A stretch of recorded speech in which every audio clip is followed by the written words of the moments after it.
Hello అండి, నమస్తే అందరికీ. ఈరోజు నేను మా తోటలో కోసుకున్న కొన్నిటితోటి బజ్జీలు చేసుకున్నానండి.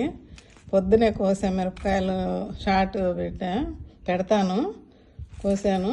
ఎందుకండి 2 వంకాయలు కోసుకున్నా, అంటే 2 వంకాయలు తీసుకున్నా. ఇప్పుడు బజ్జీకి 4 ముక్కలుగా చేసి 4 ముక్కలుగా చీల్చి పిండిలో కలిపి వేసాను. 2 వంకాయల బజ్జీలు. ఇవేమో పచ్చిమిరపకాయలండి, నేను కోసిన పచ్చిమిరపకాయలతోటి 2 షార్ట్లు పెడతాను చూడండి. సన్న మిరపకాయలు కోసాను కదా అవి. ఇది వామాకు మన కింద ఉందండి, కాలుతుంది, ఇప్పుడే తీసి ఇదండి భలే ఉంది. వామాకుతో కాలిపోతుంది వామాకు బజ్జీ. ఇదండి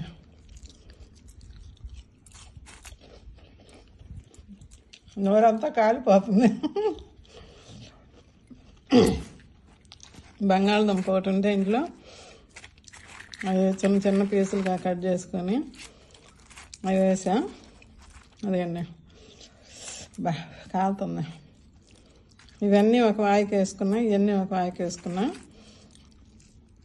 నాకైతే భలే ఆనందంగా ఉందండి.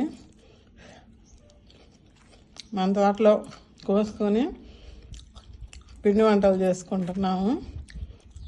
నేను చేసుకుంటున్నా, మరి మీరు చూడండి. ఇలా చేసుకుంది ఏంటంటే ఎంత హ్యాపీగా ఉందో అసలుకి. మీరు కూడా ఇట్లా మీకు వామ చెట్టు ఉన్న వచ్చిన మిరపకాయలైనా ఇది కూడా టేస్ట్ చేద్దాం.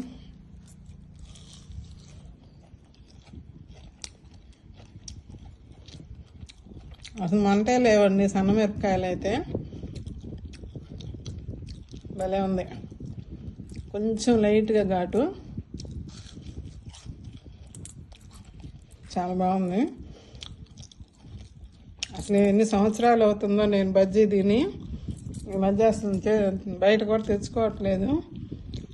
అప్పుడు మా పెళ్ళైన కొత్తలో మా ఫ్రెండ్స్ అందరం బయటకు వెళ్తే బజ్జీలు తినేవాళ్ళం అండి. వాళ్ళ భలే గుర్తొచ్చింది అది మాత్రం. ఓకే అండి, వీడియో నచ్చితే ఒక లైక్ చేసి షేర్ చేసి సబ్స్క్రైబ్ చేసుకోండి. ఆ షార్ట్ ఈ షార్ట్ పెడతాను చూడండి. ఓకే అండి, బాయ్ అండి.